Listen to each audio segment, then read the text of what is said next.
with him at Welbeck, but I'm not as good as Lee. But anyway, I've been asked to talk about my story tonight. That's not too loud, is it? That's right. As I've just said, my name's Mick Barton. I'm the Mansfield Branch Chairman of Reform UK. It's a pleasure to have been asked to share my political story so far. I've been a councillor for 22 years now. I was born and bred in Mansfield. Thank you. I was born and bred in Mansfield, and on leaving school I went to work at Mansfield Colliery, where I did my coalface training and moved on to the coalface within a couple of years. I stayed there until it closed in '88 and then moved on to Welbeck. I worked with some brilliant lads over the years, including Lee, and they gave me the grounding and hard work attitude I've still got with me today, that I still use, and all the people that work for me, obviously I try and implement that onto them. I've worked with some brilliant people over the years, and in the political world as well. But anyway, after the leaving the pit, I went into the classic car trade, worked in that for 10 years, and then I went self-employed, which I'm still in the same industry today.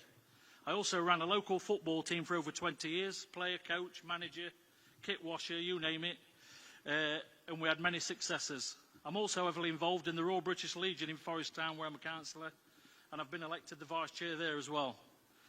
My political journey started in 2002, when myself and a group of like-minded businessmen and women decided Mansfield needed a change politically.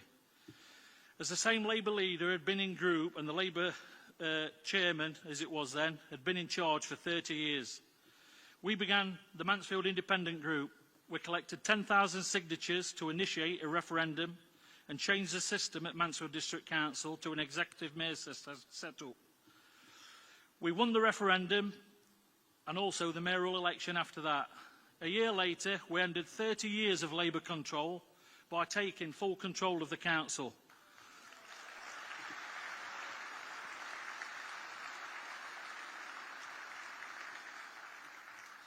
And the reason I'm telling this story now, I know we're going to do this with Reform.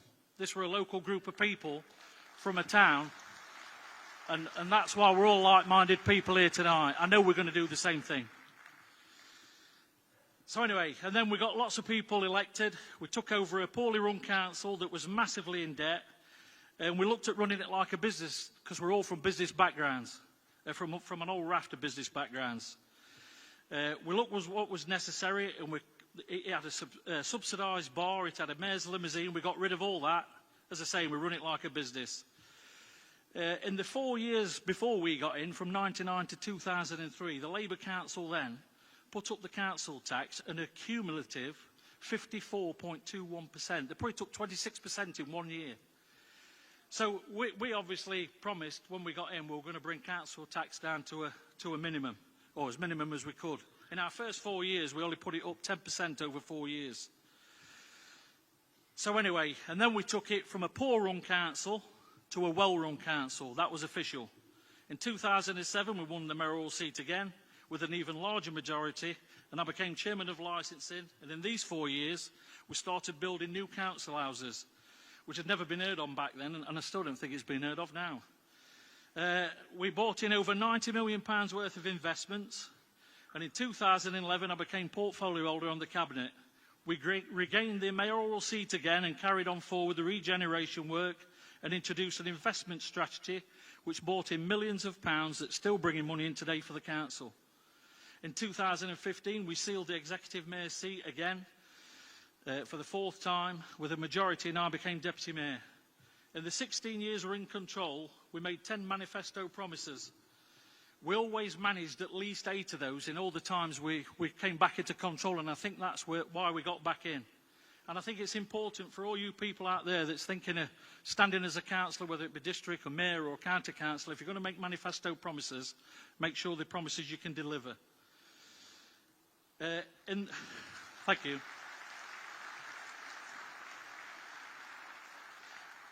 Lee ought to teach me how to pause. I ought to wait for that. I'm not used to this. I'm sorry. Bear with me. In the 16 years we was in charge, we actually delivered a 0% council tax. Out of the 16 years, we delivered it for 9 years consecutively. But we still delivered all the services, so it can be done. In 2019, we lost the mayoral vote by just 2 votes.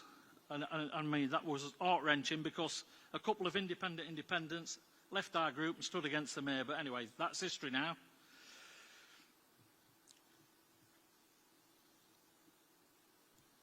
In my time as an independent councillor, I'm very proud to have worked with so many great people. And that's the reason why we've been so successful, because we worked as a team. That's why tonight I've used we in my speech more than I. In the last few years, the national political picture has affected everyone's lives more than I can ever remember, which is why last year, after many months of deliberations, discussions, with my colleagues, family, myself, Councillor Martin Wright, who's here tonight, Councillor Barry Answer, decided to join Reform UK Party on its journey.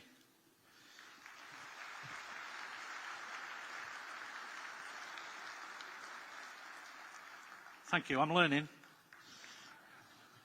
Since becoming a Reform member, I was elected Vice Chair of the local Mansfield branch, and now I've been made Chair of the Mansfield branch, where our group is growing week by week and support we've never had before, not in my political time. It's been amazing, to be honest.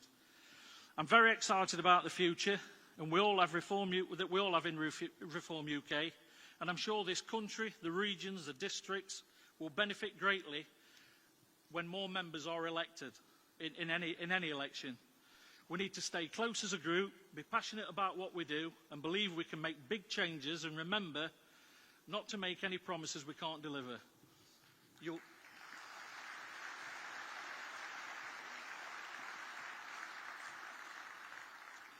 If you've ever given a thought about becoming a councillor, please do it. And if you want to speak to those, there's a lot of councillors here tonight, come and have a chat with us after. It'll be the best thing you've ever done.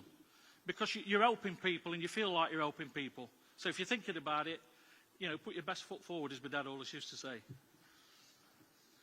I believe that sorry, I've read that bit. I believe that Reform UK will lead this country into a brighter future for decades to come, after being very poorly led by the so-called 2 main parties. This country is going downhill fast, but our 5 elected MPs will lead us into future success.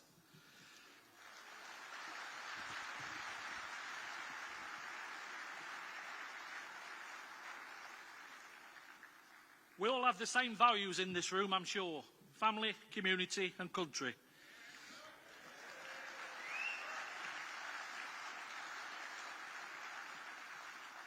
And if we keep focused on them, it will surely keep us grounded and determined to succeed. I'd like to thank Ellen O'Hare, our East Midlands Regional Manager, who has been extremely supportive since day one with myself and all branch members, and I really appreciate everything she does.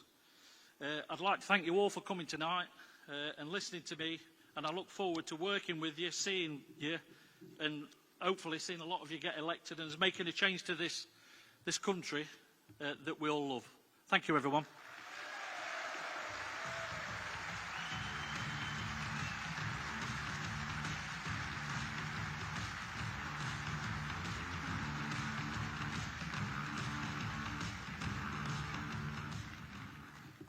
Thanks, Mick.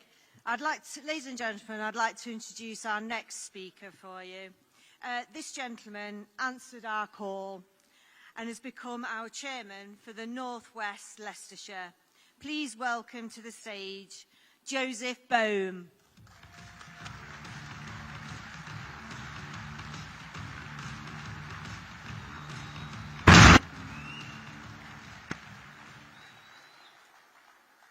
Good evening and Happy New Year, everyone.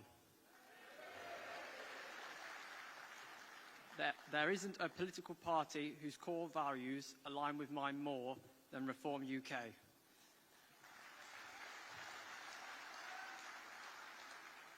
Values that centre around family, country and community. So, who am I? My name is Joseph Bohm, I'm 22 years old, and I'm proud to serve as the Reform Branch Chairman.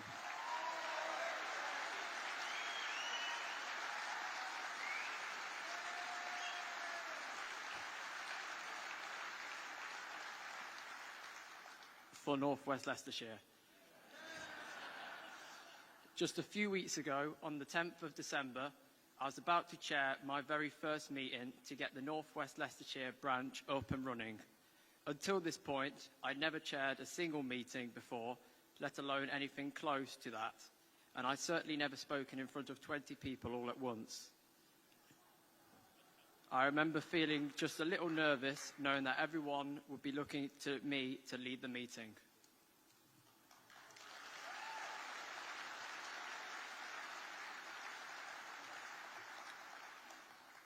But that moment taught me something important. Leadership is about stepping up when it counts, even if you're stepping into the unknown.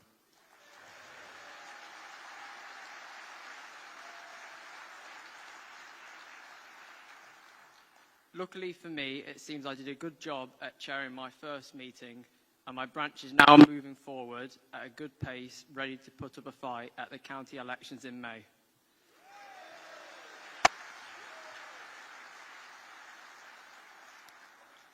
If they go ahead.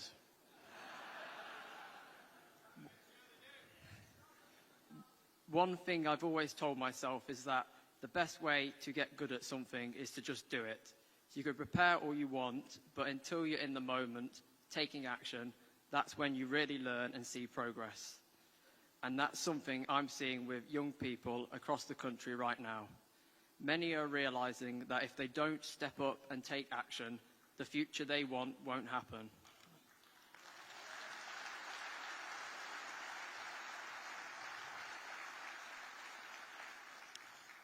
Getting involved in politics isn't just about becoming a politician or running for office. It's about standing up for what you believe in.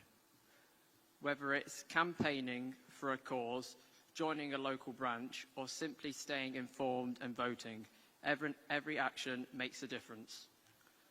Reform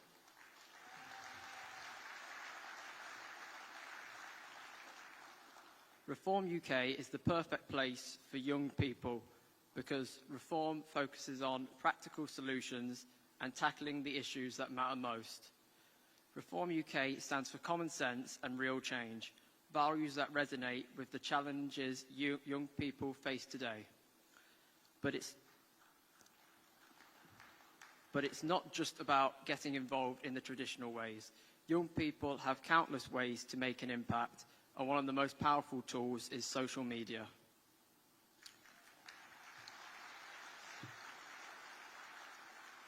Whether it's sharing information about reform, joining online discussions, or amplifying messages that promote the change we want to see. Social media allows young people to raise awareness and connect over shared values.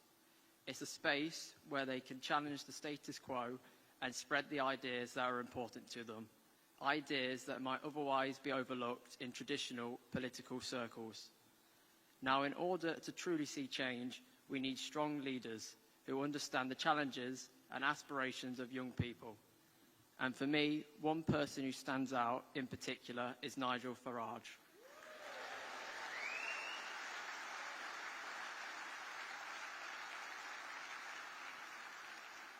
He is not only a leader who challenges the political establishment, but he embodies the values of accountability, fairness, and common sense that young people are looking for in today's political landscape.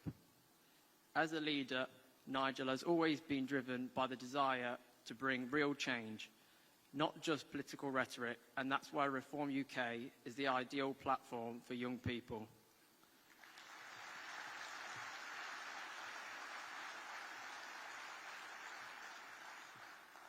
It's a party that listens to the issues that matter most to us, issues that affect our generation in a real, tangible way. Reform UK is the home of the next generation, and this is why both Labour and the Tories are downright terrified.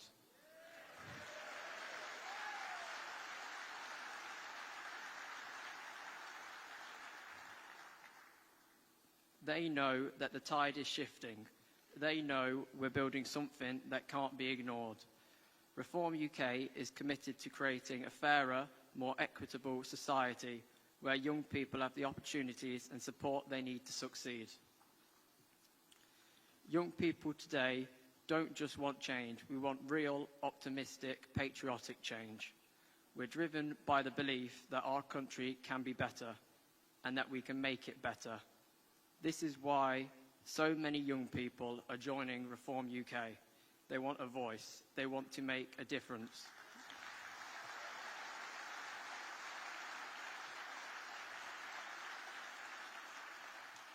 And they want to build a future they can be proud of. While young people are a growing force in reform, it's important to recognise that this movement isn't exclusive to any one age. Reform has managed to unite people from all walks of life under a shared vision for the future. What makes Reform so unique is its ability to bring together the wisdom and experience of older generations with the passion and drive of younger ones.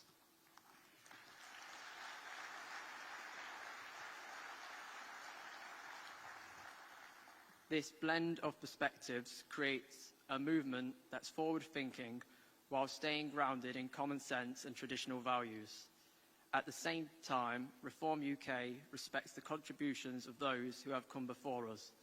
This isn't just about tearing down the old, it's about building on strong foundations to create something better. That's why Reform UK is not just the home of the next generation, it's the home of every generation committed to real change.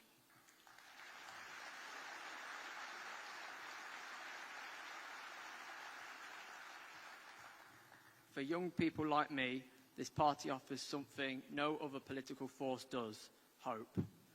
Hope that we can build a future where hard work is rewarded, where opportunity is available to all, and where the voices of everyday people are not only heard but acted upon.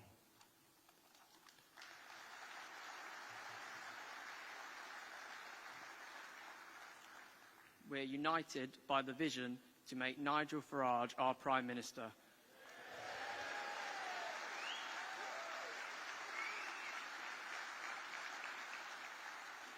And I've got a funny feeling it's going to happen. The momentum is real, and Reform is the movement we need to bring real change to this country. Reform UK isn't just a political party. It's a movement for those who believe in rebuilding the values that make our country strong.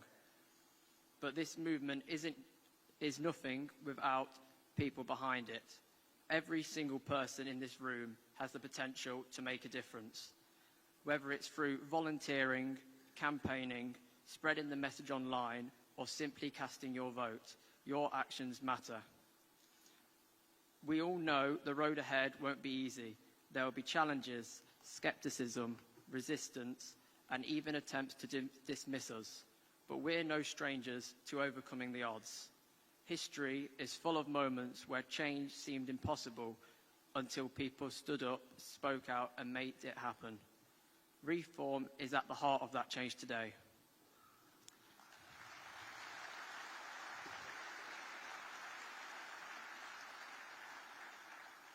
For me, the vision is clear: a future where common sense and integrity guide our politics, where families and communities thrive, and where the opportunities of tomorrow are built on the hard work of today. So before I finish, my message to you all is simple.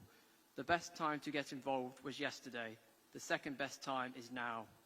So as we start 2025, let's commit to making this the year we step up together for real change.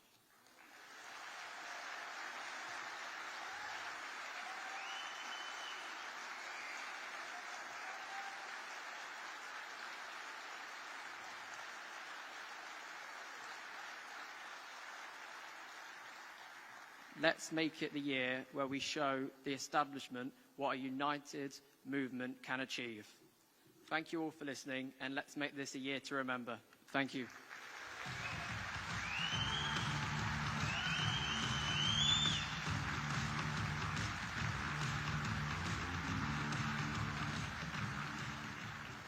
Well done, Joseph. Thank you.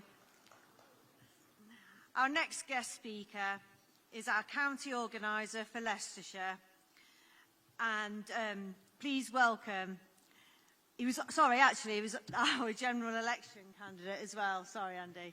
Please welcome to the stage, Andy McWilliams.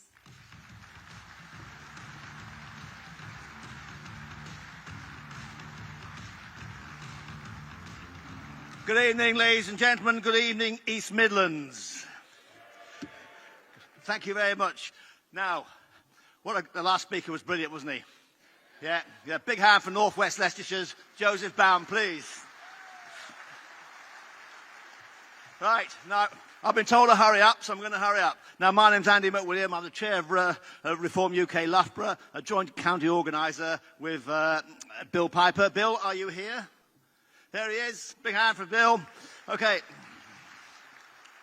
Now, welcome to Leicester, where I, for my sins, worked 35 years as an NHS dentist. And nobody loved me.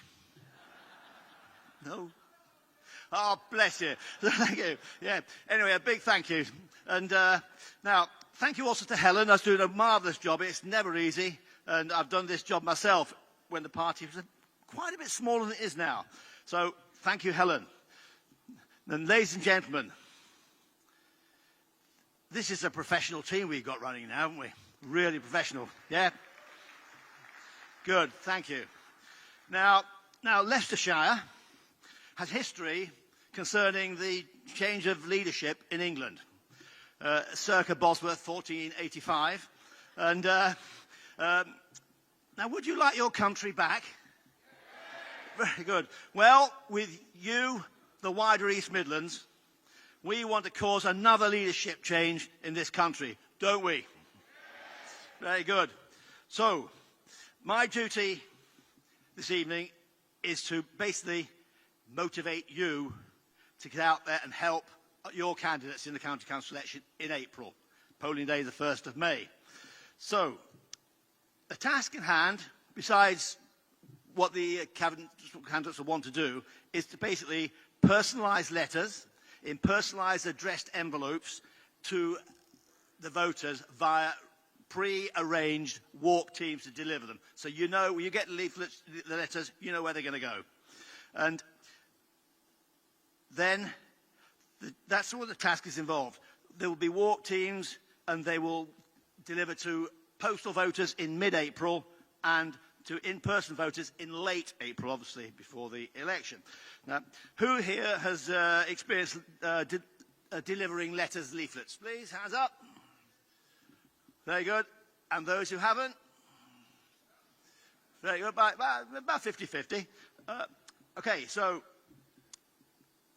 basically, you who haven't, here's your chance. And those who have, please consider being a leader for the walk team. Just a small, like a sergeant, like a corporal. So, and doing that, we can all do something. Now, to win, we must lend the support. It's either delivering, stuffing envelopes, or both. Let's assume 25% of us, there's 1,000 here tonight, hello, and 25% are outside of the East Midlands or can't do the walk for whatever reason. Well, that's in my back of the fact packet. Mathematics is 3 posties per electoral division, and if each of us bring 2 friends or family, that's 9 posties. Slap in the candidate as well, you've got 10. Now, the task can be done in half a day, and that leaves time for anecdote and beer. Okay, very important. So, some people want to deliver in their own time. That's okay, just contact your branch. Now, I'll blow my own trumpet here. I delivered 20,000 of my own leaflets over 4 months in the general election. Yes, it made me fitter. Thank you, that's enough. Okay, others delivered the rest of them, and I'm extremely grateful for that. Overall, roughly, it's going to be 2,000 letters per electoral division on each of the walks. So we can do this. 200 roughly of letters isn't difficult, So there you go. Now, what I want you to do also is want people to do who's stuffing envelopes. Is anybody who would like to do stuffing? Yeah. Please contact your branch and put there. Now, is anybody else here got mail merging? Mail merging is basically producing the envelopes and the letters through printers. Anybody got those skills? Hands up. Very good. Please contact your branch early to offer your skills to do this so that the envelopes can be produced in time, working off the electoral registers, etc. Thank you. And now that's basically that. What I would I'd like to say to the people of Leicester, who's here from the city of Leicester? Well, I'm going to apologise first because I haven't really contacted you much in the last 6 months or so because we concentrated on the general election and then the county councils going on. But we're going to. So please, if you want to get involved developing Leicester City, then email me, andy.mcwilliam@reformparty.uk. And you're going to be pleased to hear that's all I'm going to have to say. So enjoy the rest of the evening. Give them hell. Right, here you go.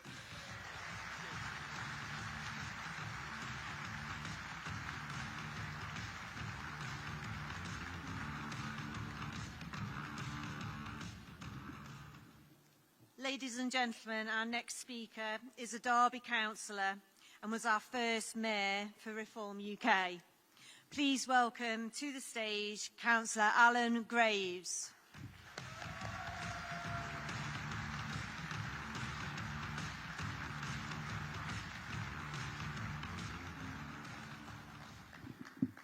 Well, good evening, conference. The East Midlands, the heart of the UK. Happy New Year to you all. It's great to see so many of you here. And contrary to what the opposition parties say, we are not a version of the Conservative Party. We are reform that attracts people that want to see common sense applied to our politics, to our government and to our country.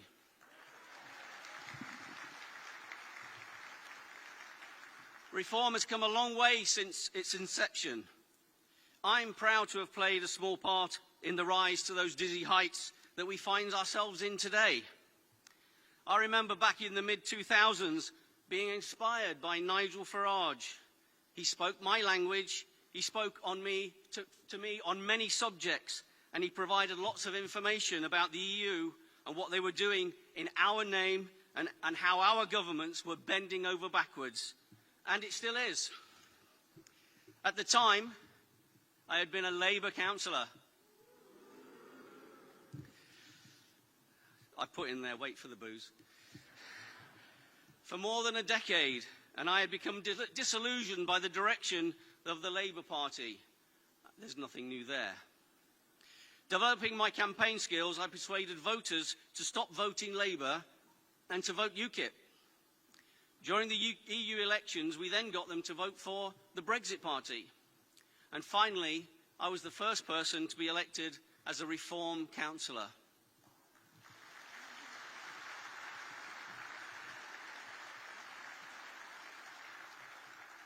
And as Helen's already said, last year I became the first Reform mayor in the country.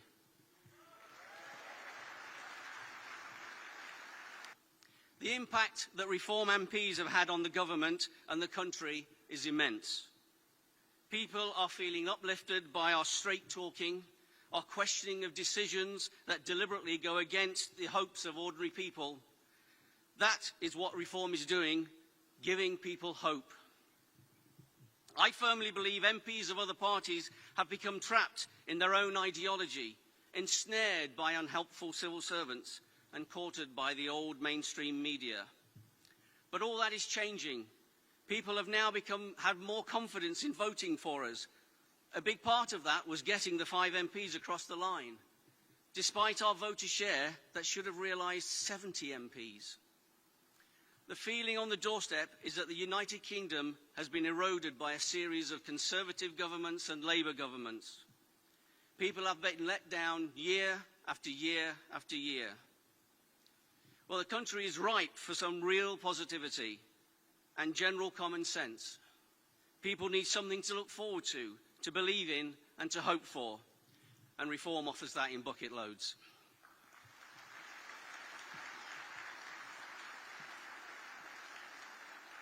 Look at the state these career politicians have gotten us into. Poor roads, an NHS that simply isn't working well, social services crushed under the weight of expectant users, police forces that have lost the ability to police effectively, crime that goes unpunished, inconsiderate driving and parking that no one is tackling, and the endless slovenly people that toss out their litter on our streets, and the list goes on. I believe another one of our big issues of the day is our dirty water. Our once beautiful beaches, our seas, our rivers, our waterways. Big business just do not care how they make their money, including our water authorities. My wife and I have just come back from New Zealand, and it was so nice to see clean water all around their islands. Clean water in their rivers, clean water enough to drink from it. In fact, one place we stayed at, the drinking water supply was direct from the local stream. Why have we allowed our country to become such a dirty place? Who decided it was okay to pump raw sewage and toxic substances into our water?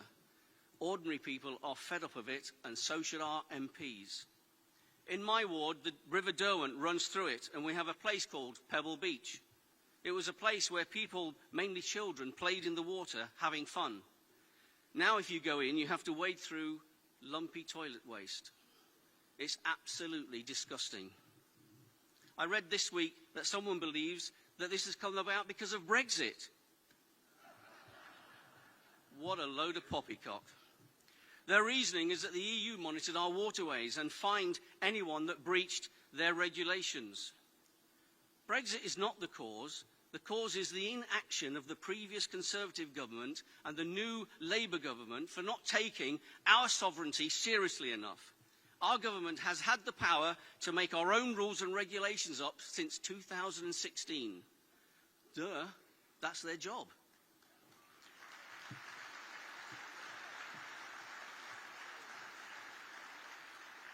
Personally, I think we should make it a custodial sentence to allow any of our waterways to be polluted.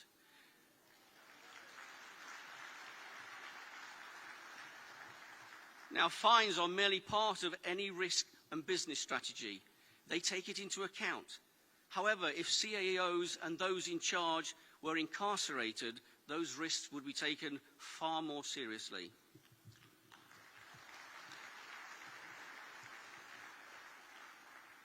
Conference, change is coming, and change is coming soon. I spoke at Reform's very first national conference with my youngest son, who was also a local councillor. We talked about our freedom and our future. This is still relevant today, and we all need to continue the fight for our future and our freedom. We are making bigger strides to the point where we can win the next general election.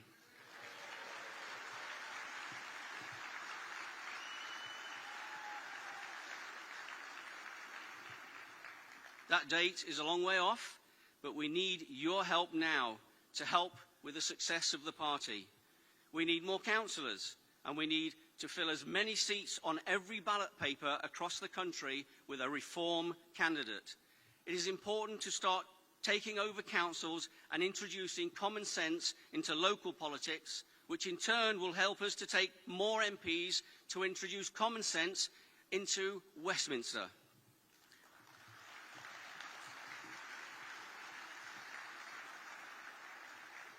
If we act as a team, if we work as a team, if we fight as a team, we will gain our freedom and our future.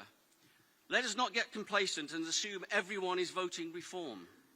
It is a fact that more and more people are voting for us, but there are areas where people still vote Labour and still vote Conservative, for whatever reason. It is everybody's responsibility to talk to those people and explain what Reform is all about. We need to chip away at those diehards and grow our own popularity across the UK. That way, when the next general election comes around, we will have already won before the first vote is cast. Those of you that live in the East Midlands, and I'm presuming that most of you are from the East Midlands, you need to play your part. After all, we are the beating heart of Britain. We are the centre of the universe, and we need to breathe life back into our country once again.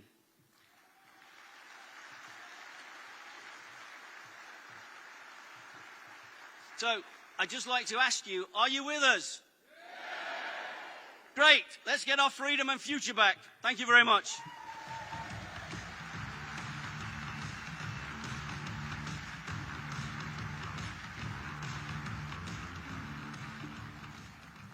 Thank you.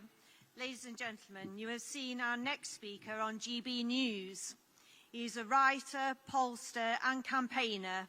He has a new show, State of the Nation. Please put your hands together for Matt Goodwin.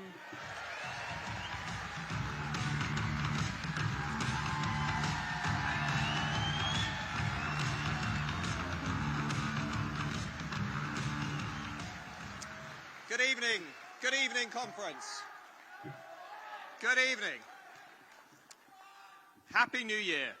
Happy New Year. Quite a protest outside. Must be that inclusive, diverse, welcoming Leicester I've heard all about. You know, I was thinking on the way here, what am I going to say? I've got 15 minutes. They've given me 15 minutes. And one of them backstage, they said, listen, Professor, whatever you do, don't bore them with your statistics. I said, well, you know what? We could talk a lot tonight about what is wrong with Britain. We could talk about the immigration numbers, which are absolutely bananas. Net migration of nearly 1 million people. We could talk about the fact that of the 2.5 million people who came into Britain in recent years, guess what percentage came in on a worker visa? 15%. 1-5. We could talk about how mass immigration is actually making this country poorer, not richer. Even the Office for Budget Responsibility now admits that every low-wage, low-skill migrant coming into Britain is costing the British taxpayer between £150,000 and £1 million over the course of their lifetime. We could talk about the small boats. Up 25% on last year. More than 150,000 illegal migrants entering Britain, breaking our laws, treating the British people with contempt, undermining our claim to be a self-governing, independent nation that protects the British people and our children. I thought I could talk about the economy. Big tax, big regulation, big debt, low growth, the fact that we're about to enter a recession, the fact that the Labour Party are lying to everybody about what they were planning to do before they won the election. We talk about the fact they've just taken winter fuel payments of pensioners to save £1.5 billion, but at the same time we're paying £5.4 billion on our broken asylum system. It's absolutely bananas. And then I could talk about the fact that we can't seem to deport any foreign national criminals who are breaking our laws in this country. The latest one was the Albanian burglar who spent New Year's Eve celebrating in a London nightclub. He'd already been convicted of burglary, and he wanted to taunt the British state by making videos on TikTok. We can't deport him because he's applied for asylum. And he's using the ECHR to stay in the country. It's absolutely bananas. It's absolutely bananas. And I thought I could just sit here tonight, stand here and talk to you about what's wrong with Britain. But then I thought, I'm not going to do that. I'm not. Because this will become the biggest collective therapy session this country's ever known. I thought, I'm going to build on what Nigel Farage mentioned in his New Year message. I'm actually going to be optimistic about the future. And I'm going to try and convince you that when you leave tonight, you should feel optimistic about 2025 and the next few years. Now, what are some of those reasons? Well, let's look at America for a start. We're about to see the return of somebody who is going to take on the deep state, who is going to control his country's borders.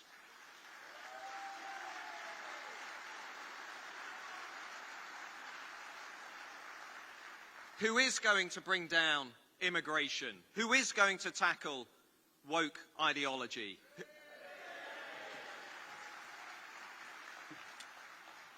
Who is going to root out the obsession with diversity, equity and inclusion from all of our public sector institutions? And I think Trump really does matter, because 5 years from now, or 4 years from now at the next general election, when people say in this country You can't deport illegal migrants.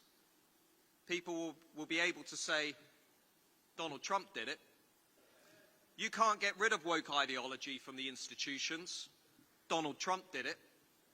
You can't stop teaching our children that little boys can become little girls and little girls can become little boys. Donald Trump did it. You can't take on the deep state. You can't replace the managerial class. Donald Trump did it. There's going to be a really important watershed moment in Western politics. And look across Europe. The mood is exactly the same. Millions of people rallying behind anti-establishment political parties that are saying enough is enough.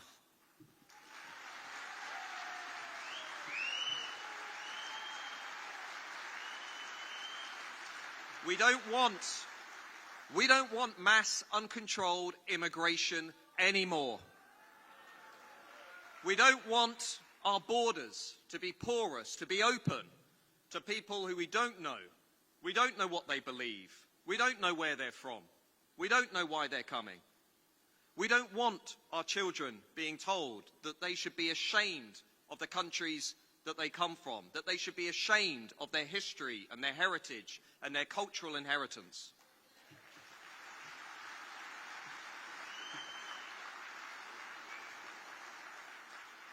And you can see it here too.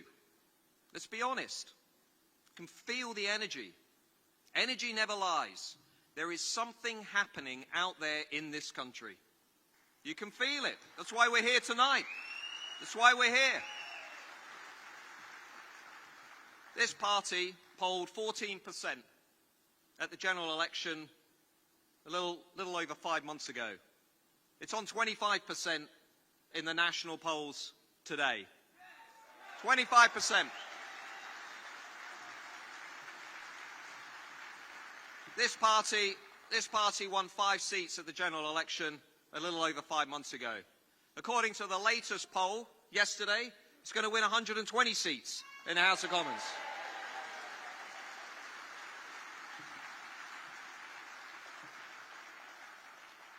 Because something is happening out there. And to people who say, well, the idea that Nigel Farage might become Prime Minister, the idea that reform could win the next general election is for the birds. I'm here to tell you, I don't think it is. I don't think it is. We've just gone in 5 years from a big Conservative majority to a big Labour majority. That tells you something. It tells you that the people out there are restless.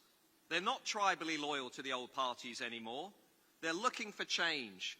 They're looking for a revolution to join. They want to take on this system. They want somebody to address the problems that they are having to deal with day by day, but the elite class in this society never has to deal with the consequences of.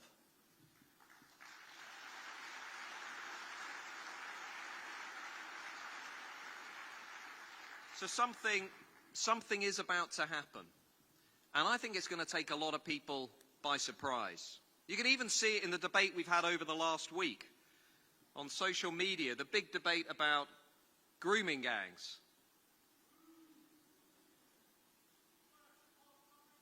I just call them the rape gangs. And I was looking at legacy media journalists, some of whom are in the room today, complaining about Elon Musk talking about this issue. I have a message for the legacy media.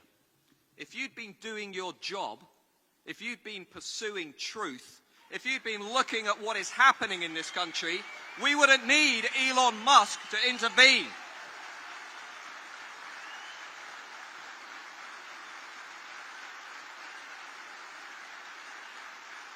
It's outrageous.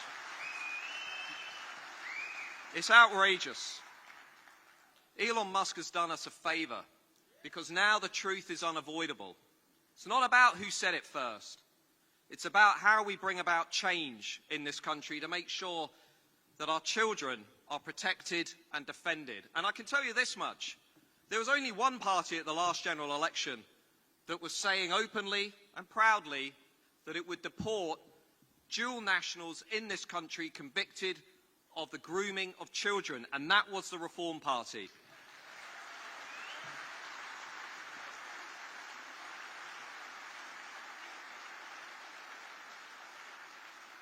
I'm just going to say it as it is. If you rape our kids and you've got dual nationality, you should be thrown out of our country.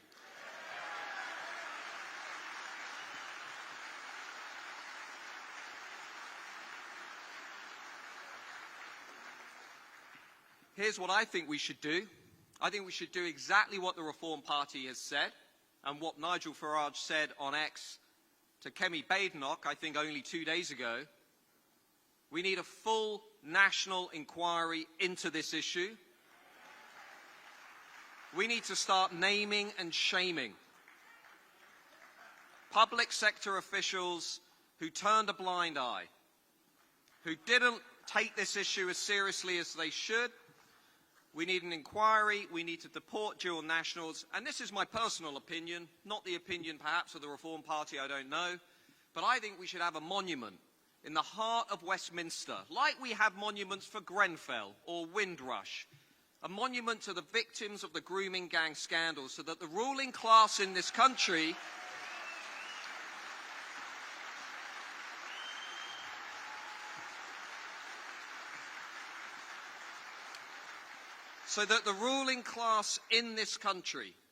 the people in the corridors of power, forever have to be reminded of their failure, their consistent failure to protect and defend our children.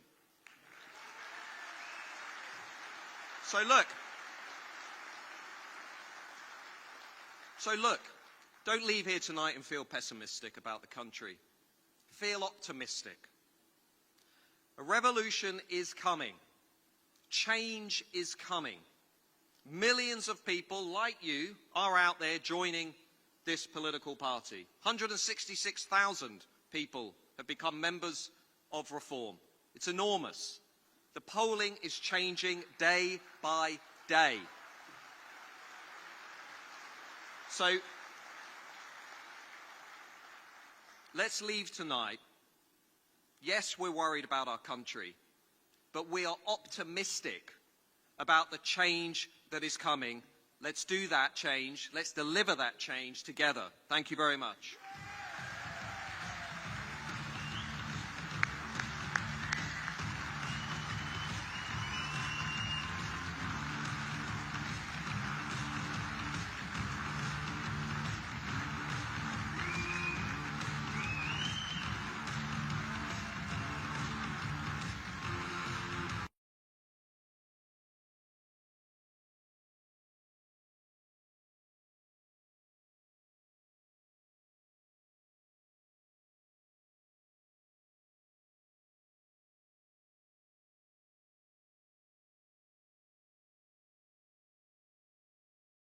Together and welcome Dame Andrea Jenkins.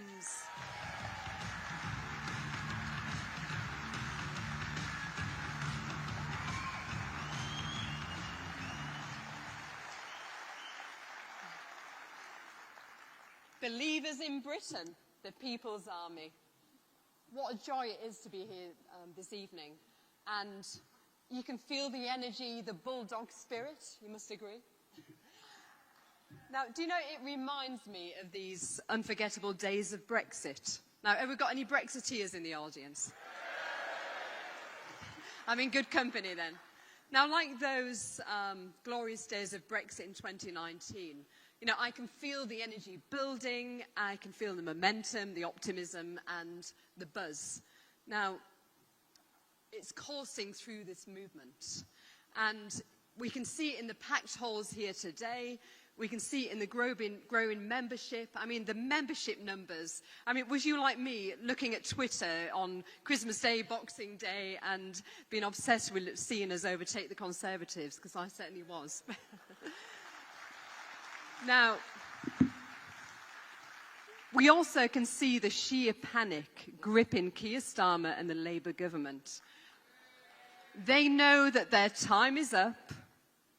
and they know that they slipped into Downing Street by default by the apathy of the British public. Now, they know that people see through them. They despise their mediocrity, and they long for real leadership. And so I'm proud to be part of this bold and brave party. And do you know something? I haven't felt happier. It was, I think, last time I felt this buzz, this amazing feeling part of something was in 2019 when we got Brexit. So I'm so proud to be here.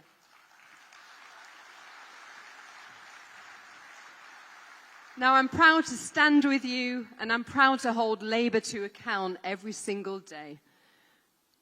I don't want to hear any more of Starmer's droning mediocrity. And I don't know if you agree, but I think they are squatters in number 10. And the sooner we kick them out, the better.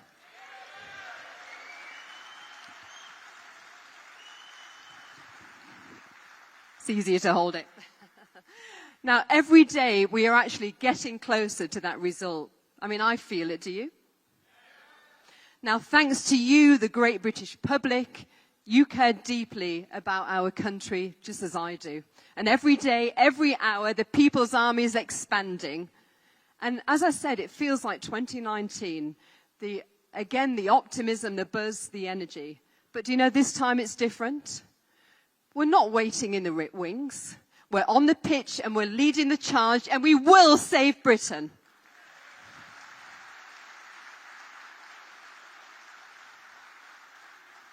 Now, these elections in May are a great opportunity to send a message to both the Labour Party and the Conservative Party that they have let Britain down. And I'm saying that as my old party, actually. And it's time that this country, it gets back on its feet, and only reform can do that. Now, I'm proud to be standing as a Reform candidate to be the Mayor of Greater Lincolnshire. Now, despite what the Conservative candidate's saying about me, now you need to actually Google him, believes in raising all these rainbow flags. The only flag I want to see is raised is the British flag, the Union flag.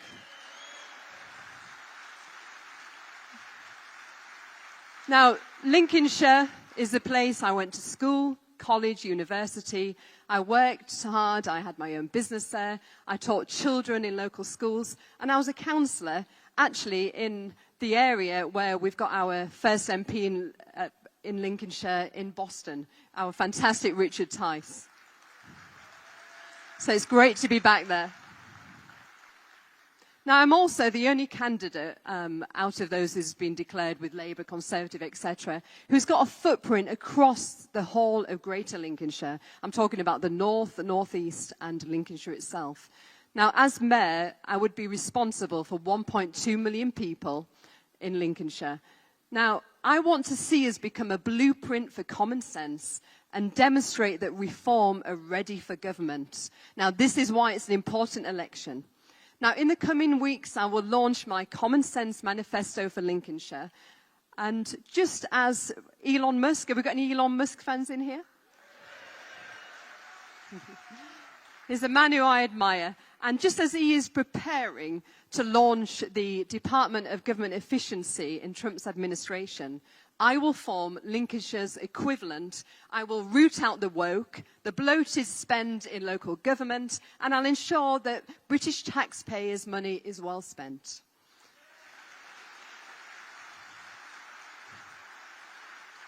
Now, I don't know if you agree with me, but I say no to spending your hard-earned cash on diversity officers. Yes to filling our potholes and investing in infrastructure. I say no to Miliband bankrupting Britain with his net zero madness. I say no to Lincolnshire being a dumping ground for pylons.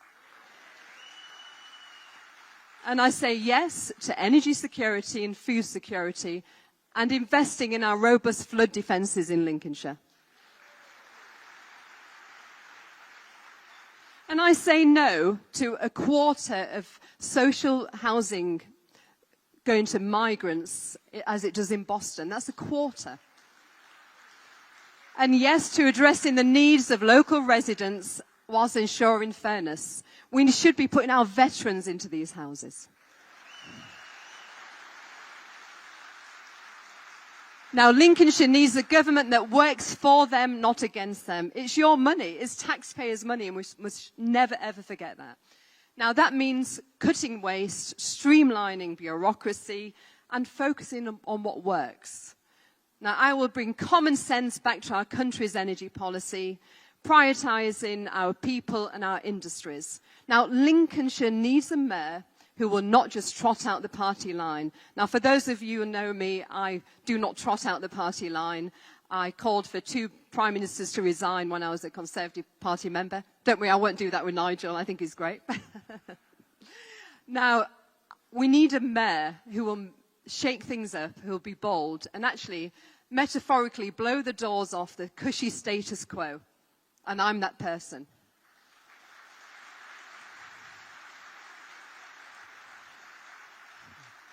Now, to the people of Greater Lincolnshire, I will fight for you. I will fight for common sense. I will fight to secure our children's future.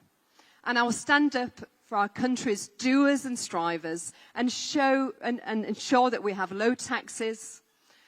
Now, Reform UK has already laid out a roadmap for real change, freezing immigration to ease pressure on housing and public services, scrapping this net zero madness that push up our energy bills, and delivering a skills agenda that will boost our economy and secure our children's future. And I will start by delivering in Greater Lincolnshire. Now, ladies and gentlemen, we are building something extraordinary here, but we need more soldiers in the People's Army.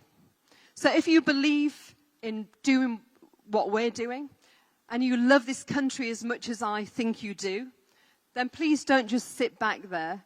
I want you to get out there, no more just nodding along. Get involved, bring your friends, bring your neighbours, and bring your family into the fold. Get your children to join us. Now, I'm a mum to a 7-year-old. Do you know that he even asked to join at 7 years old?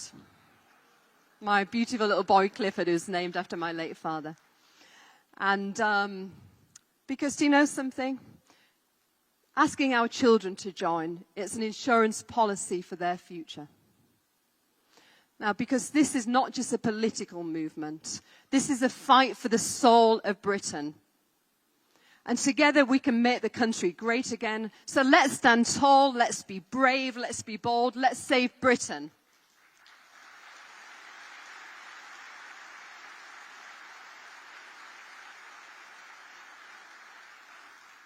Let's stand up to these haters of Britain. Let's rise above that. Thank you, and may God bless Great Britain. Thank you.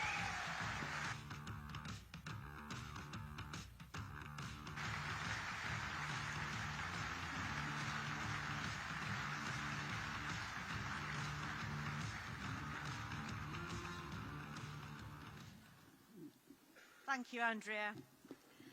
Next, I'd like to introduce a man whose hard work kept reform afloat as a viable vehicle for change, before graciously stepping down to become our deputy leader. He is the proud MP for Boston and Skegness. Ladies and gentlemen, please welcome to the stage Richard Tice, MP.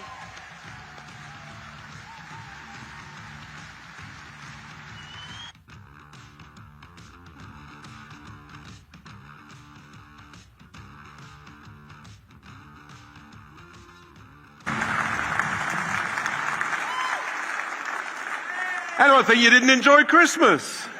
How are we all? Happy New Year! Happy New Year! Apart from the fastest growing political party, we're the happiest political party. I hope you had a fantastic, festive season. Not bad for myself. Got a new tie. What do you think? Woo! So, it's the party tie. Little paisley sort of theme to it. Don't worry. We're not going to be like the Premier League football teams, changing our tie every season. However, I've got a nice new tie also. Santa delivered.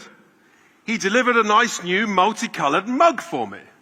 Very kind, Santa. Thank you. Now, On it, it says, this mug is for you, me, she, her, him, they, them, us. I don't know about anybody else. I'm just after me, myself, and I. Do we need this sort of pronoun stuff in our lives? It's a lovely mug. Anyway,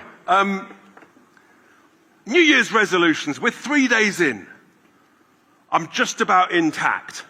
I promised myself that I would try and be a little more courteous to our opponents, a little less rude. I may have broken my resolution by the end of the speech.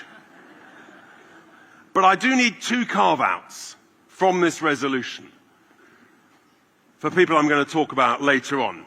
It was exactly a year ago, folks, exactly a year ago, that I launched a new word in the English language, Starmageddon. Do you remember it? And everyone said, no, Richard, come on, it's not going to be that bad. He's a nice sort of chap. It won't be too bad. And he's got that lovely Rachel looking after accounts. Everyone thought I was overstating it. I thought I was almost overstating it. It turns out that I was understating it. I mean, we've got Starmageddon on turbo rockets. It's like he's jumped on Elon Musk's Starlink Express up to space. He's a nightmare. He's an absolute nightmare, but he's not the only nightmare. Because we've got a whole new language, haven't we? We've now got Reeves-ageddon. I mean, she is literally a nightmare on Socialist Street. And I think you may even hopefully see on the screen there a picture. There she is. And there she is. It's like that picture from the film Nightmare on Elm Street. And she's got the scythe. And she's scything through our economy. She's scything through our jobs. Scything through all of industry. Scything through your wallets. Taking your money. It's unbelievable what they've done to this economy. Do you remember when they said, they're still saying it, they're going to fix the foundations? They haven't fixed the foundations, they've sabotaged the foundations, ladies and gentlemen. They haven't created stability. Literally, since they came into power, the economy, basically, it's in the process of going south. The figures are out. There's no growth in the overall economy. Per person, we're getting a lot poorer. Month in, month out. And I fear that this is just the beginning. And the markets also know it. You see, Labour banged on about Liz Truss and her mini-budget crashing the economy. Well, hang on. The price of 10-year government bonds when Liz Truss was around was 4.2%. At the beginning of October, when people still trusted Reeves-ageddon, it was down to 4%. It's now up at 4.6% and heading north. So the markets are worried too. She has created the blunder budget of all blunders. She's upset everybody. She's upset. She's upset millions of pensioners up and down the country. She's upset the farmers who give us food security, including in my most fertile constituency of Boston and Skegness. She's upset small businesses, charities, GP surgeries. Anybody who employs anybody has now got extra bills because of Rachel Reeves. In my view, ladies and gentlemen, she is the most dangerous woman in Britain today.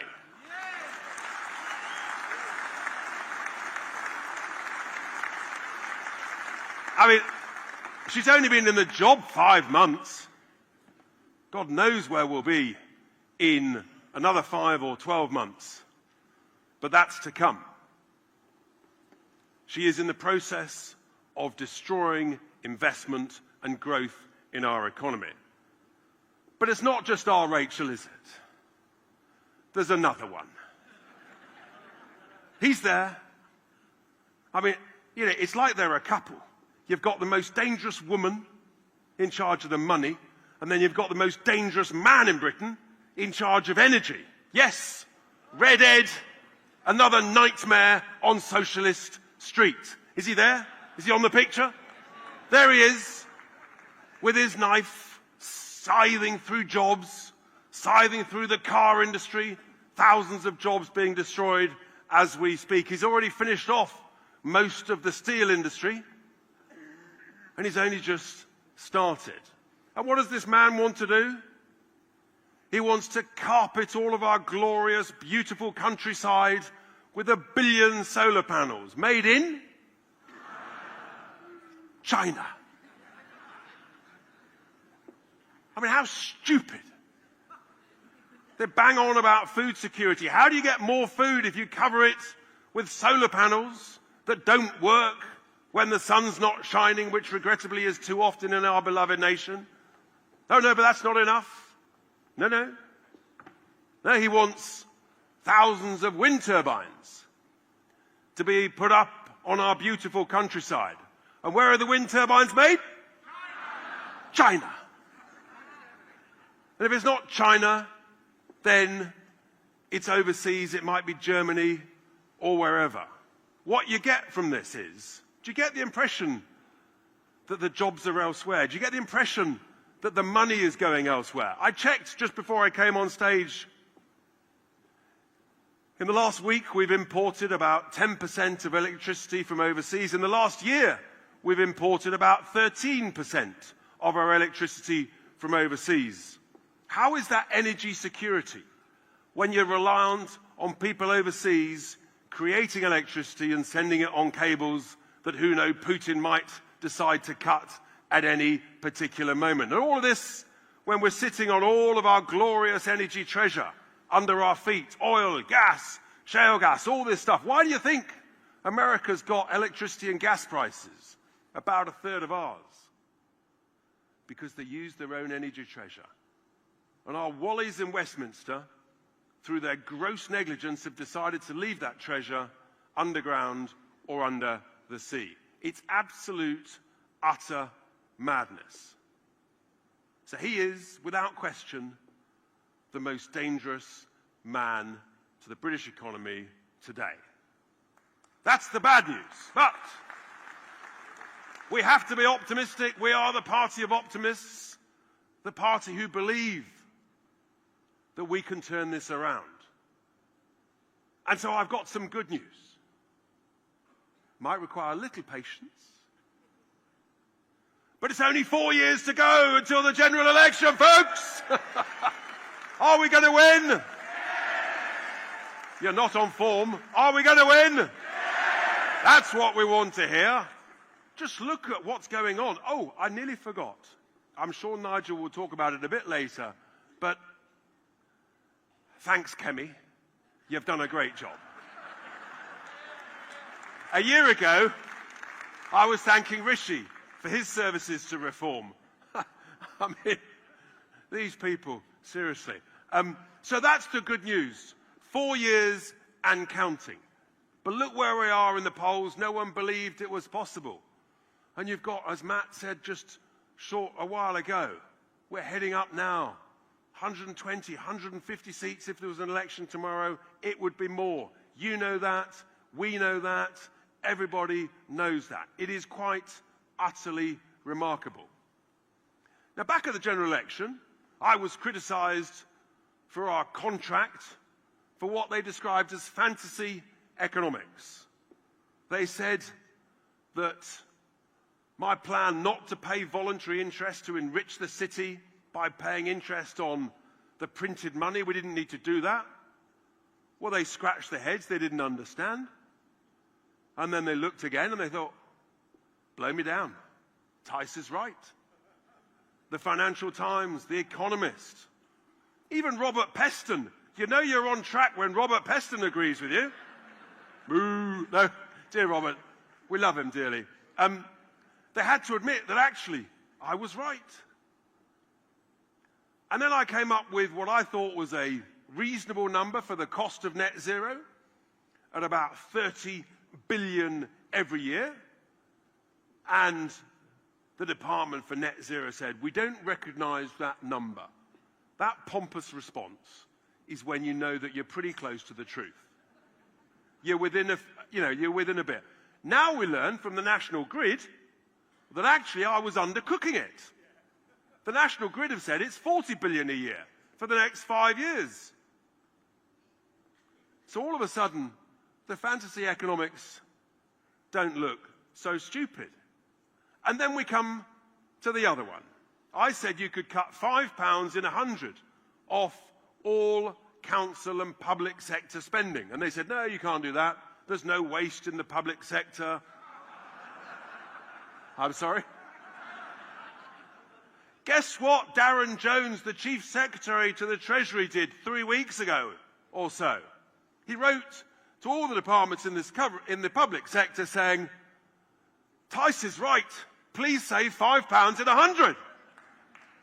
So actually, I mean, copying is a form of flattery, but we were bang on the money. And I've just got a couple of bits of evidence. I mean, having been elected, we've had wonderful whistleblowers. And if you know any more, please tell them to give us a call. Coming to us with examples of waste and abuse of our cash. And I just happen to have one here. It's from Department of Work and Pensions, Winter Fuel Payment Centre in Wolverhampton. It's entitled Winter Fuel Payment Claiming for Someone Who Has Died. Seriously. Dear Mrs. D, you may be able to get a winter fuel payment for the winter 2024 on behalf of the late Mrs. R. So hang on, Rachel. You stopped her payment. You might have been involved in killing her from the cold, and now you want to give the money to her kids. I mean, honestly, you weep at the utter serious, I nearly swore there, I'm so sorry, the utter stupidity of these people. I don't know how many of these letters they've written. This is a genuine letter from the Department of Work and Pensions. And then we come to the other one, my current favourite. We all need to have our little pet favourites.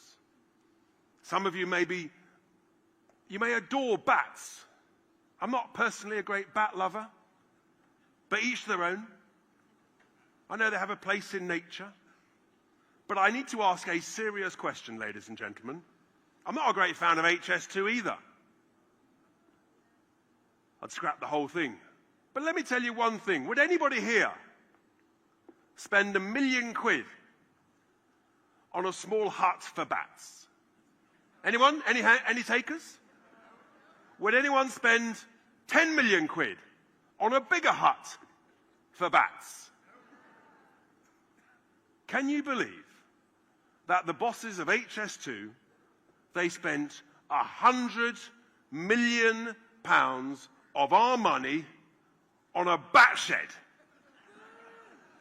I call it the batshit bat shed.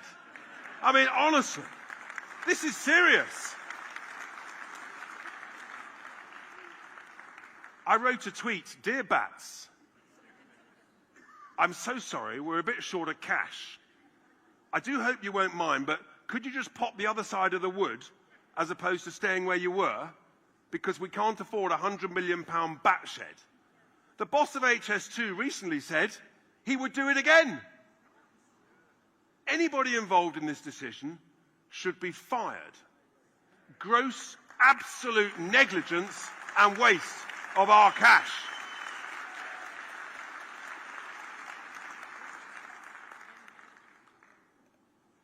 So what I concluded from these mad examples, and these are just the ones we're hearing about, but we're digging in, getting more information out about the waste.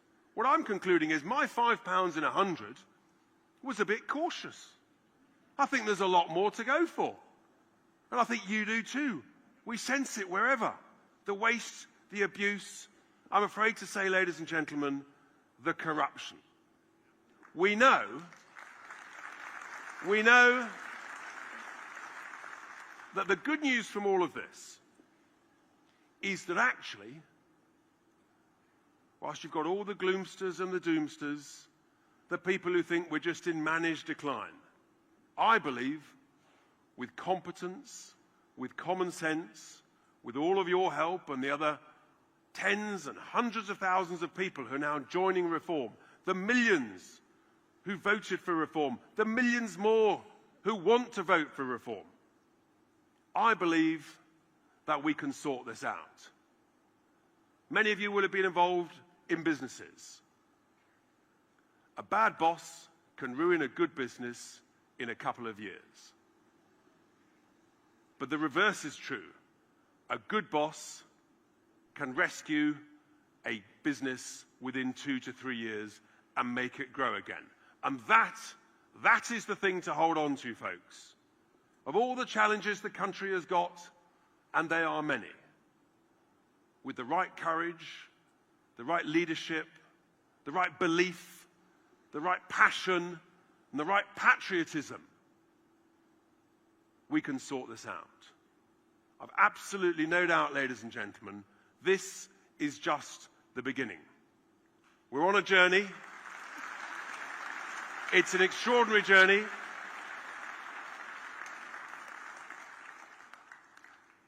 But believe in it. Help us. Campaign for us. Leaflet. Spread the word. Tell everyone. Make them bored of you telling them.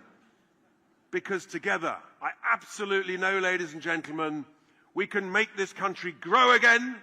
We can make us better off again. And if we do that, ladies and gentlemen, we will make Britain great again. Thank you!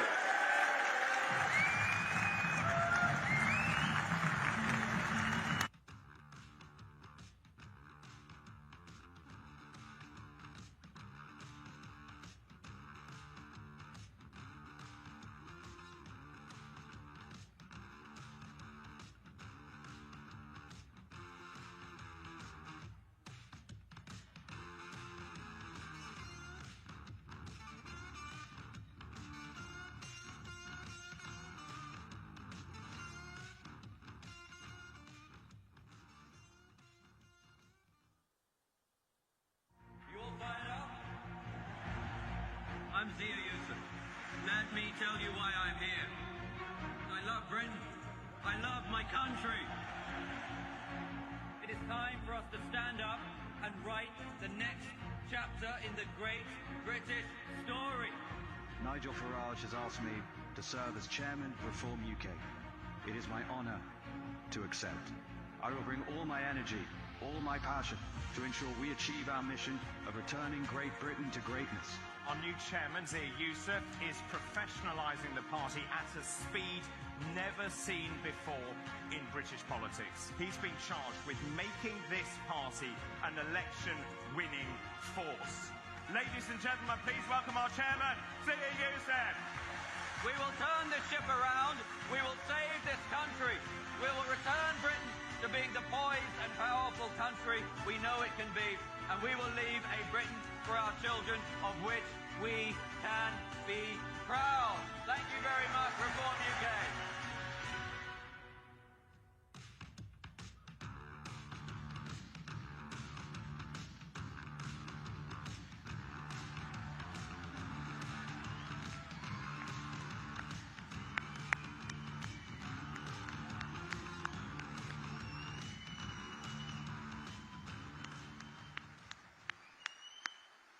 Hello, Reform UK. Well, it is truly an honour to stand here before so many fake Reform members. There must be 1,000 of you here. And according to Kemi, you are nothing more than a figment of Nigel's imagination. Well, we're on a roll, aren't we? What an extraordinary year it has been. A year ago, Nigel Farage was enjoying his retirement. Reform was sitting on 8% in the polls, albeit climbing fast under Richard's brilliant leadership.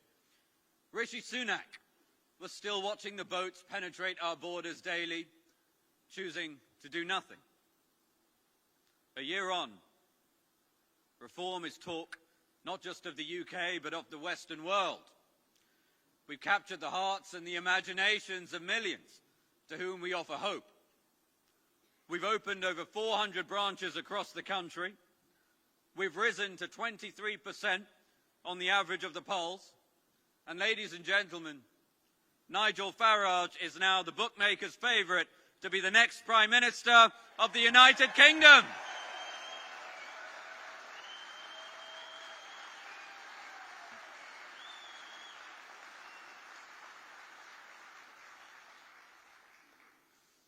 Wasn't it an unforgettable Christmas period? Over 46,000 people joined Reform in the last 2 weeks of December alone. Just think about that. Just think about that for a moment. That is the equivalent of a third of the entire membership of the Tory party, a party which has been around for 190 years, joining Reform in just 2 weeks.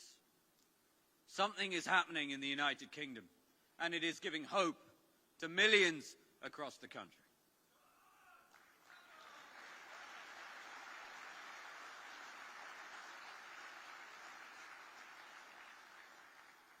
But I'll tell you who didn't have a great festive period. Someone's paying attention. Someone who didn't exactly cover themselves in glory. That's right, the leader of the opposition.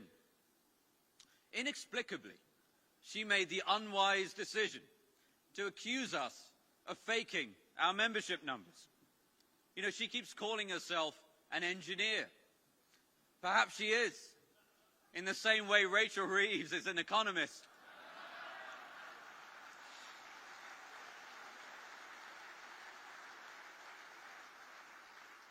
And Keir Starmer is the son of a toolmaker.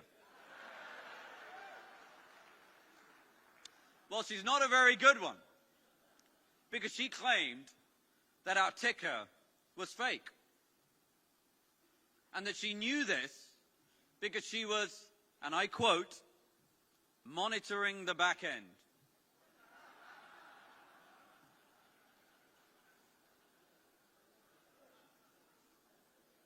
Well, I'm afraid, as has now been widely reported by reputable journalists, the only back end Kemi had been monitoring is the one that she was talking out of.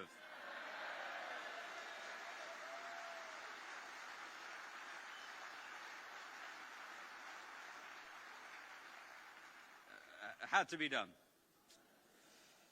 But you know, we should in fact be very grateful to the leader of the Tory party, for in the preceding 24 hours of her ill-advised outburst, Reform UK signed up more new members than in any 24-hour period in our history. So let's give Kemi a big Reform round of applause.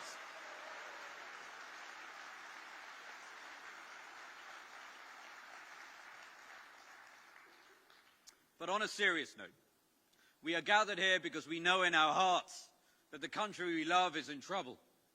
We live in a country which somehow, despite spending £54 billion a year on defence, the number of military-aged males that have entered the UK illegally via small boats now exceeds the total available soldiers to the British Army. Most are from Afghanistan, Syria, Iraq, and Iran. The Tories, and now Labour, have voluntarily inflicted a national security emergency on this country.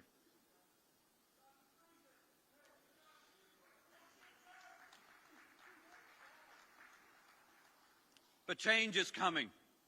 I want you to take a moment to visualize what a triumphant day it will be when in just a few years' time, Prime Minister Nigel Farage arrives at number 10 Downing Street.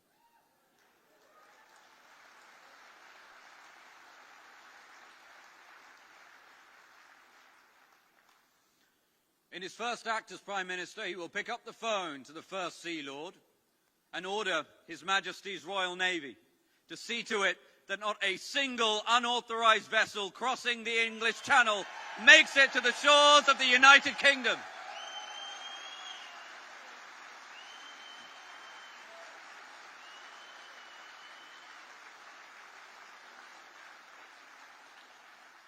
Now, I know it's procedure to go via the Minister of Defence, but I think Nigel should make that call himself, don't you? Our Navy will embark on a humanitarian mission to pick up those attempting this hazardous journey, ensuring nobody is harmed and that they will be taken back to France for their own safety.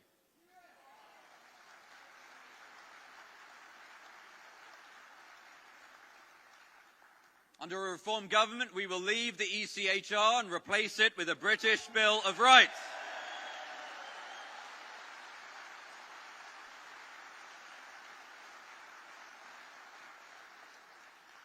We will pass legislation making it compulsory that anybody who comes here illegally not only will never be given the right to remain, but will be deported back to the country from which they came.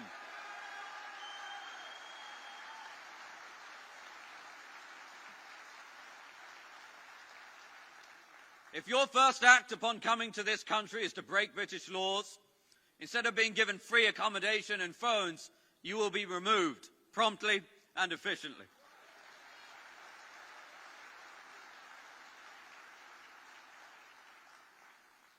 And just for those in the BBC Verify team watching, no foreign court will stop us, because Britain will finally have a Prime Minister who will ensure that the interests of the British people come first.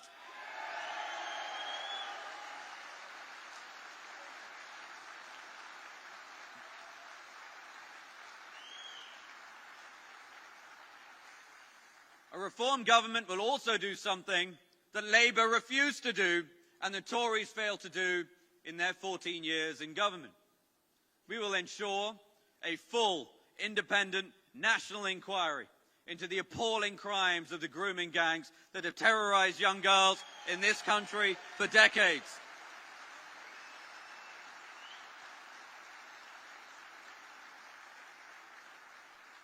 It will leave no stone unturned to ensure justice for the victims and their families. It will ensure that the monstrous perpetrators and the officials who enabled them by turning a blind eye are brought to justice and are made to pay a heavy price for their crimes.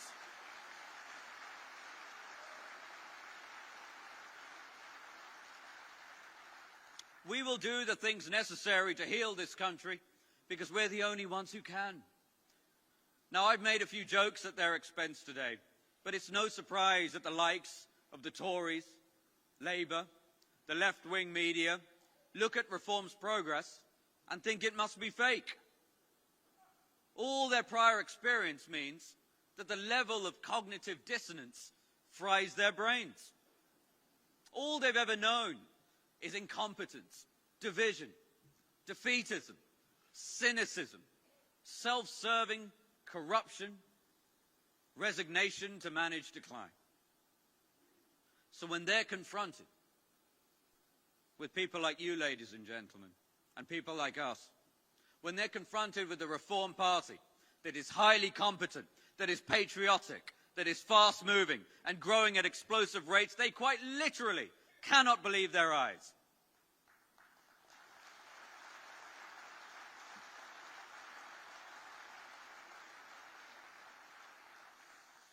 And I have another message for them.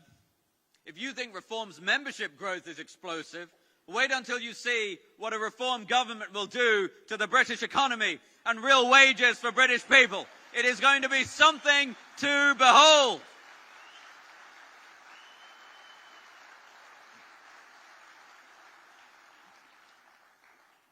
Now, one of the most powerful drivers behind Reform's momentum is how united we all are behind Nigel.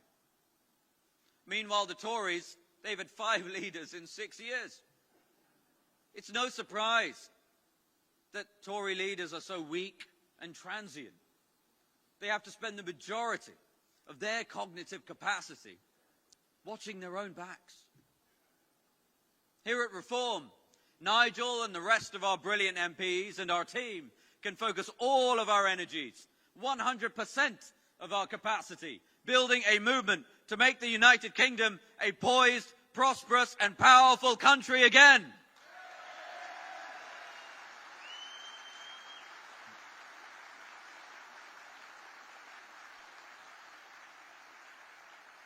Because British people should be among the most prosperous in the world. Instead, we languish 26th in the world in terms of real GDP per person, real income per person. Even though we have so much going for us. 3 of the top 20 universities in the world are here. A large number of the world's finest engineers are here. And if you're in any doubt about that, just go and look at the offices of DeepMind, or look around the Dyson Institute, or the factory making Rolls-Royce aerospace engines and cutting-edge nuclear modular reactors. We have a leading position in the world in financial services, and we have the best possible time zone. And as someone who built a successful business here, I can tell you the British people are full of talent, full of energy and dynamism.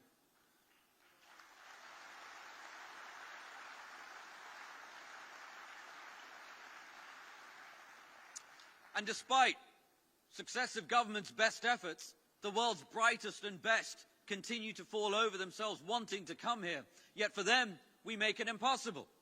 Sadly, it's actually much easier for a convicted murderer to get into the United Kingdom than it is for a Nobel laureate.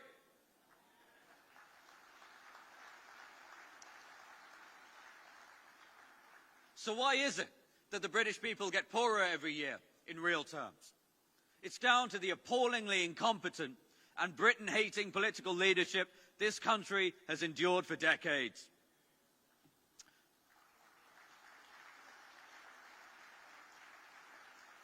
There's the religious cult of net zero, an appalling theft of hard-working British people's jobs and money, all to fund the growth of China and the egos of champagne socialists.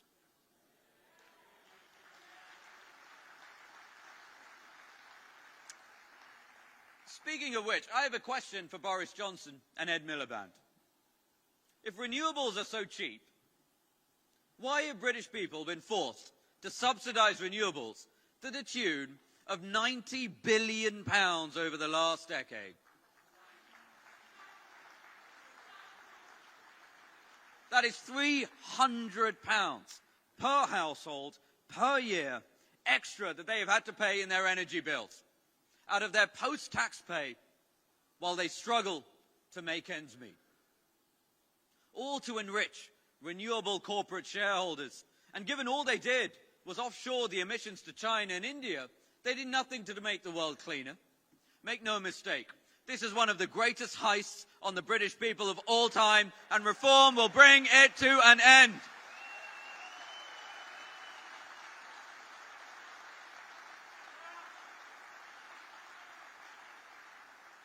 Then there's a bureaucratic state, which has ballooned to an insane size. 500,000 people are now employed in the civil service, many of whom get to work from home, all being paid on your dime.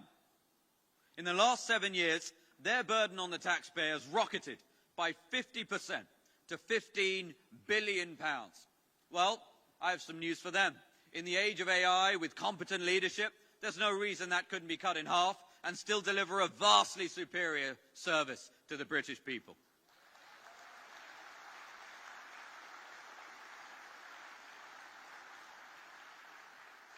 But the problem of the bureaucratic state is much more pernicious than that.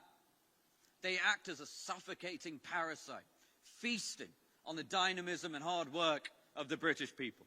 We have far too many regulations, far too many regulators, and nowhere near enough builders.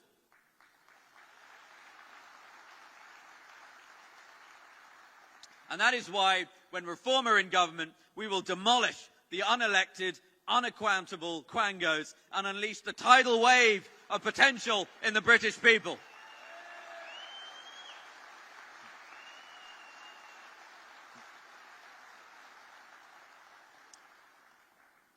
The reality is the two old parties have spent decades creating these problems. Labour, Conservatives, it hasn't made any difference. That's why reform is necessary. That is why reform has broken through with such breathless pace. Because in reform, British people see a real alternative. They see history being made in real time. The stranglehold that the two old parties have had on the politics of this country for a century is finally being broken.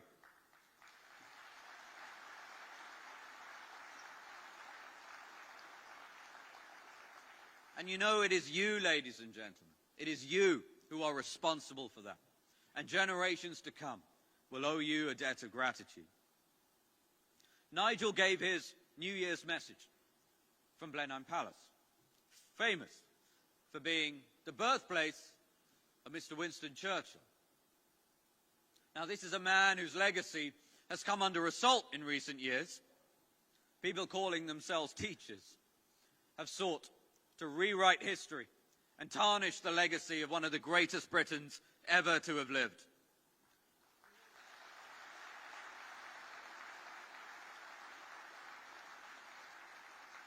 But their efforts are in vain, for his spirit lives on.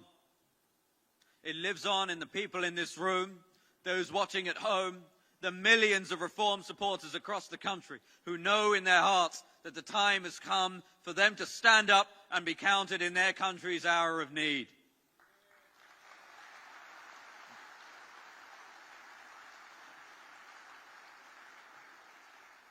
Because at Reform we see a future in which the United Kingdom, instead of being ritually humiliated, celebrates triumph after triumph, one in which national pride radiates through the kingdom because our people achieve astonishing feats in architecture, engineering, literature, medicine, and all aspects of human achievement. One in which families are bonded together and communities thrive. One in which young people feel proud and fortunate to be a part. And that is what Reform will deliver. This is why people are joining us in such droves.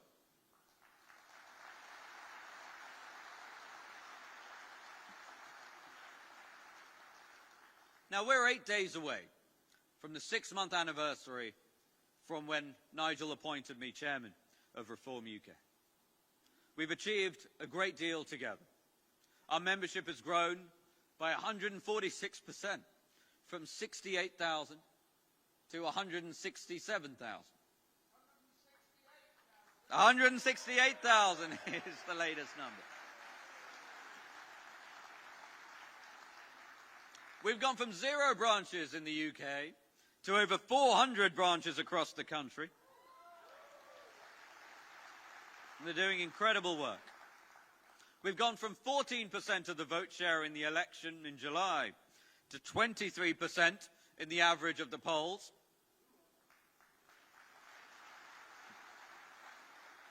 And let me tell you this, in case anyone thinks we're in the mood to slow down. Nope, we are just getting started.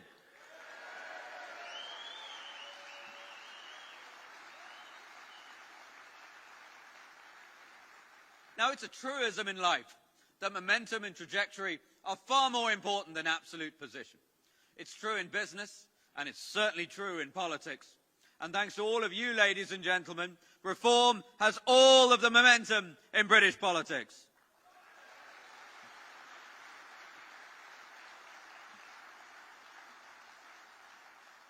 But make no mistake, we still have a huge amount of work to do. And that's why we need your help. We need you to stand for us as candidates, ladies and gentlemen. In fact, there in the lobby, you'll see members of our team and Reform councillors whom you can discuss becoming a candidate. You can make a huge difference at a local level in this country. We also need you to volunteer and to knock on doors and to campaign for Reform. Will you do that for us? Well then, I will leave you with this. Hot off the press today is a new MRP poll which shows that if an election were held today, Reform would win 120 seats, closer than ever to overtaking the Tories on 157.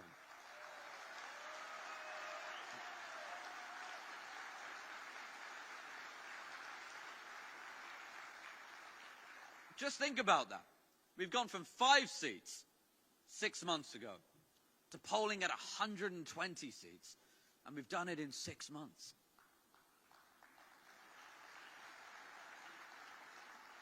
Imagine where we can be in a year, and by the time of the general election. If we work hard, the sky is the limit as to what we can achieve together. We will elect Nigel Farage as our Prime Minister. We will turn this country around and restore the United Kingdom to its rightful position as one of the greatest countries in the world. Thank you very much, ladies and gentlemen.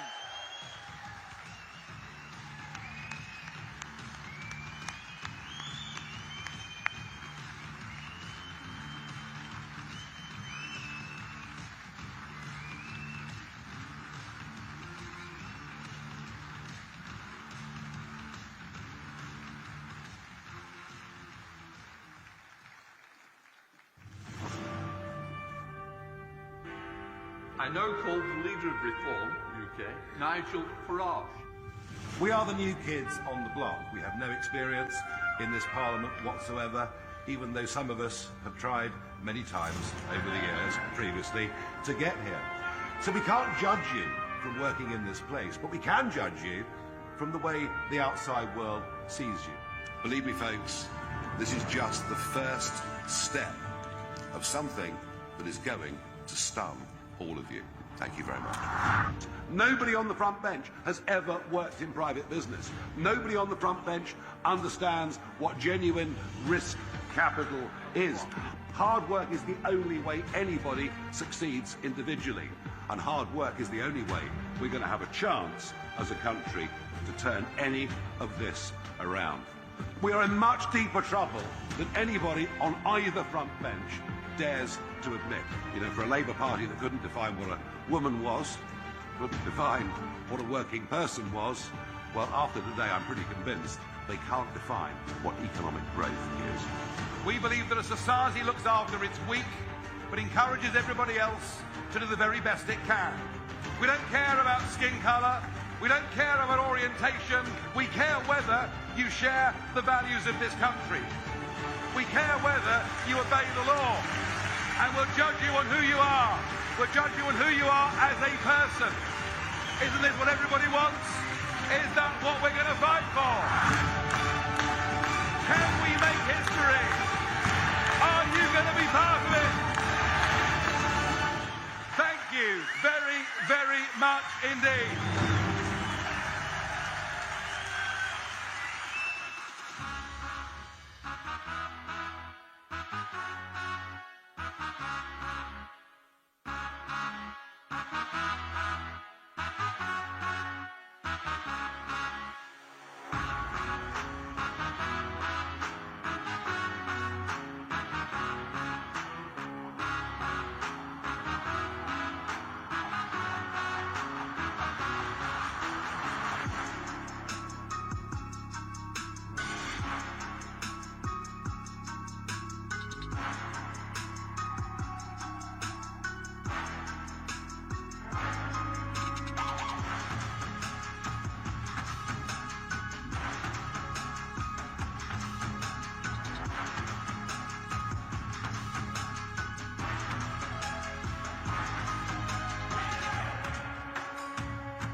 Thank you. Hey.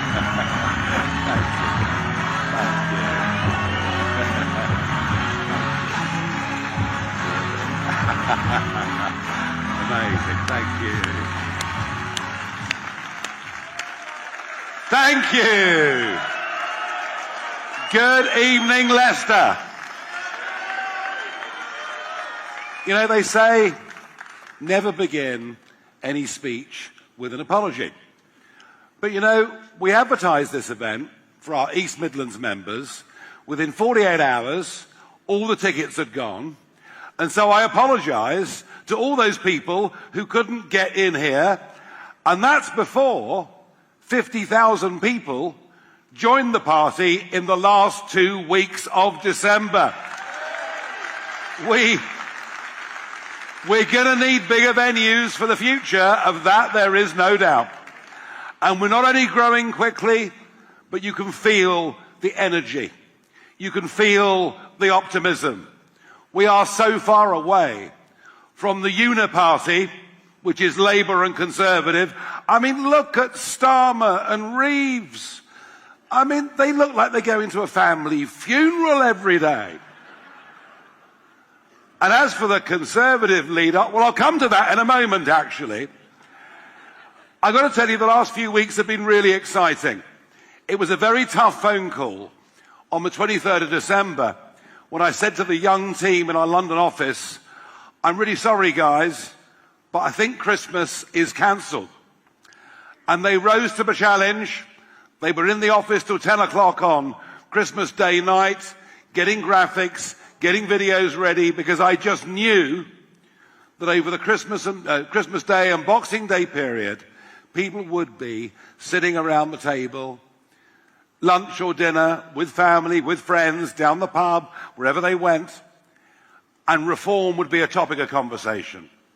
I was confident that we would, on Boxing Day, go through the number of ballot papers that the Conservative Party sent out in their leadership election last year, and we did it on Boxing Day, and we've gone on 35,000 members more since Boxing Day alone.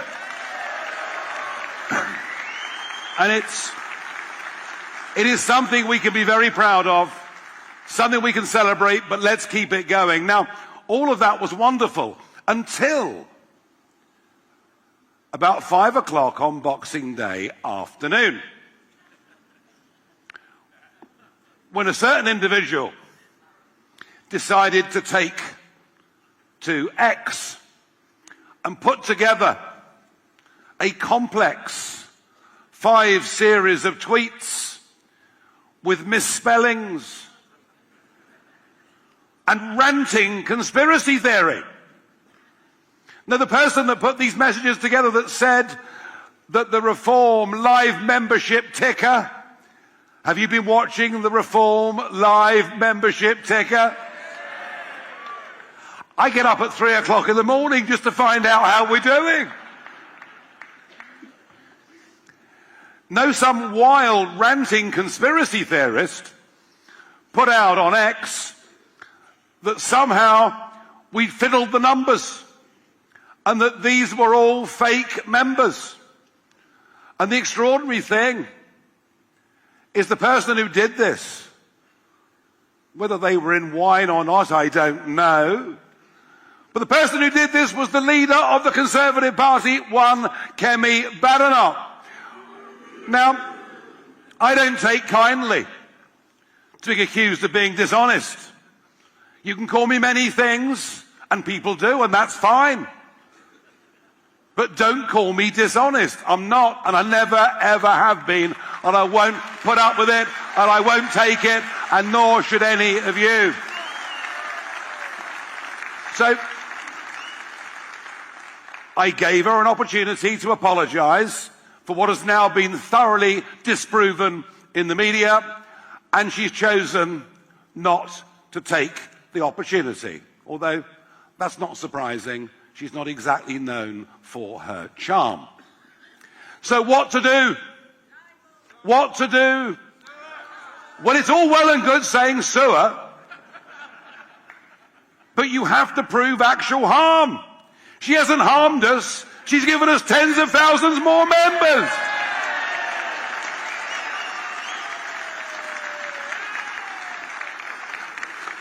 But what I am going to do, and isn't it delightful that the Eastern Region Conference tomorrow takes place at Chelmsford Racecourse, which happens to be in her parliamentary constituency, which is good.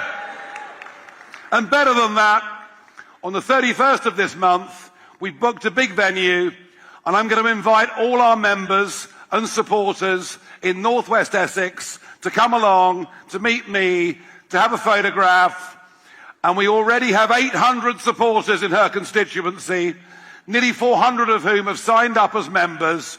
And we'll do a big joint photograph, and I'll tell her, Kemi, not only are these not fake members, but we're now going to make this a target constituency for the next general election.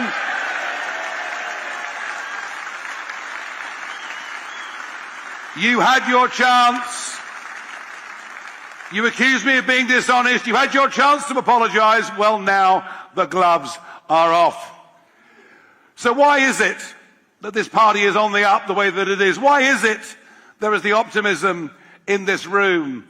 It's because we all know that Britain is broken and Britain needs reform. We know it. We feel it. And we understand it at every level. 37,000 young men crossed the English Channel last year. Nearly all undocumented young males coming straight into four-star hotels with 40 quid a week pocket money, free dental care, free medical care, whilst British military veterans sleep homeless on our streets. It is wrong, it is outrageous, it is appalling, and yet, now this will amaze you. Of all of those that came illegally in 2023, the last year for which we have figures, of all the illegals and asylum seeker claims, only 30% crossed the English Channel. Where did the other 70% come from? Well, a friend of mine has written to the Home Office, they won't give an answer unless we submit a cheque for 600 quid. The government will not give us the true figures. Well, we know it's not just on the back of lorries, it's people coming on visas and overstaying. We are being taken for a ride at every level. And until we can deport those that should not be in our country, until we can do that, and we'll never do that, being signed up to a convention for an outdated court in Strasbourg, we have to leave the ECHR and get rid of those that should not be here. And we've got the courage to say that. We've got the courage to do that, and frankly, nobody else does. And on legal immigration numbers, well, the party that promised us repeatedly net migration of tens of thousands a year in 2023 gave us net migration of nearly 1 million. And it's my view that the population explosion of 10 million, more than 10 million, in the last 20 years is the biggest contributor to our diminishing quality of life. We cannot get access to health care. Our children and grandchildren cannot get onto the housing ladder. The traffic is impossible. Nothing works anymore. There's no infrastructure. And this has been done to us, not just by Tony Blair and Labour, but it's been done to us above all by a Conservative Party who lied through their teeth at every single general election. And our job now is to replace them as the opposition party in British politics, and that is what we are going to do. Because what can they say? The other week at the dispatch box, at PMQs, Kemi Badenoch said to the Prime Minister, isn't it terrible? Terrible that 1,100 jobs will be lost making vans at Luton. It's all because of your electric vehicle rules and targets and fines. To which Richard Tice heckled and said, but it's your policy in the first place. To which the Prime Minister said, yes. I mean, it's not often Starmer's that